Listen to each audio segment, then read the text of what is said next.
bagong motor ko, bagong service ko, mga kaibigan, mga idol, para pang ano, sa pang hanap buhay, hanap buhay ko. Kuha ko na rin ang pinag-ipunan ko. Ayan po. Iba kayo, ma'am.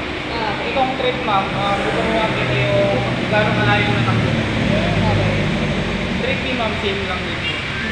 Tapos yung average kilometer per liter po natin. Ito po natin masulat yung... Ako mga lods, ang pinaghirapan ko. Bili ko na rin ang aking ano, dream motor. Dito ma'am. Tapos may battery voltage na rin natin. Ang gas-gas. Yan, also yung naka-stable na battery. Yes guys, ito? Tapos may clock Oo, dikit lang. Tapos yung remainder natin ng safety, hindi natin i-check na 500 to 2,000. Pero sa pag-check Mabilis mabali ito. Ha? Mabilis mabali ito.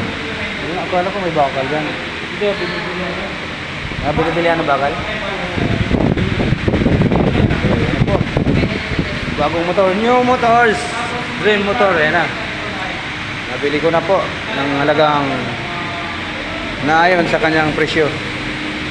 Bagong-bagong brand new, galing lang sa kasa dito sa may Las Piñas City. Dito ko binili sa Honda, Las Piñas City. Mga lods, sana makatulong sa akin at sa pamilya ko. Kulay red na ang binili ko.